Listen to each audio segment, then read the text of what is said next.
Hi, I'm Ralph W. Severnor from Wayne Alarm Systems, and thanks for spending a couple of minutes with us at our Antique Minute.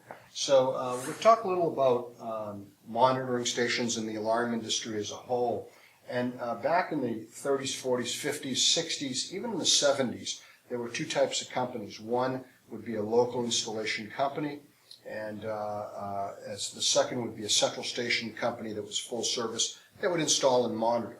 So the smaller company, typically jack of all trades, an electrician, say, didn't have the ability of going to a monitoring center. So the technology in the 40s, 50s, 60s, and 70s was to use something called a tape telephone dialer.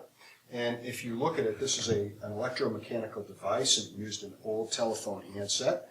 And the concept is if there was an emergency, and this was a two-channel unit, burglary and fire, for example, is if there was a fire or a burglar alarm, there'd be a solenoid. If you can see it here, the solenoid would lift up this receiver, so it would actually come up here. There'd be a wheel, and this wheel would be a rubber surface. It would rub against this dial. We talk about dialing phones, and this is where the concept came from. We'd call the operator, and then a pre-recorded tape would come up, and it would indicate this is an emergency message reporting an intrusion or a fire, give the location.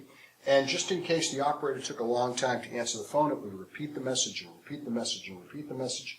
And sometimes it would actually call 2 or 3 times just to ensure that the call came through. So as the technology improved, and these were the old telephone handsets, then they got more involved in a cassette, which was a tape telephone cassette, and they would make a pre-recorded message on this. There'd be a rubber capstan here, and this is made by a company called Adcore, and Adcore really went on to make digital communicators as they evolved. But then they used to actually pre-record these, became, as you can see, more of an installer device, and as the technology went, it actually had pre-recorded cassettes, so they used to take this, similar to like a Learjet or an 8-track tape, and they would insert this, they would program it up, and you could customize the message on occasion as needed. So this was a 2-channel tape telephone dialer.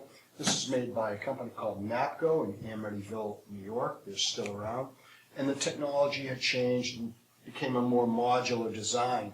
The interesting thing is these were powered a lot of times by batteries. And the funny thing is if you looked at the bottom of these, they usually had a lot of corrosion. The corrosion was because the batteries would leak over time. So they used to actually have baking soda. It would neutralize the acids in the battery.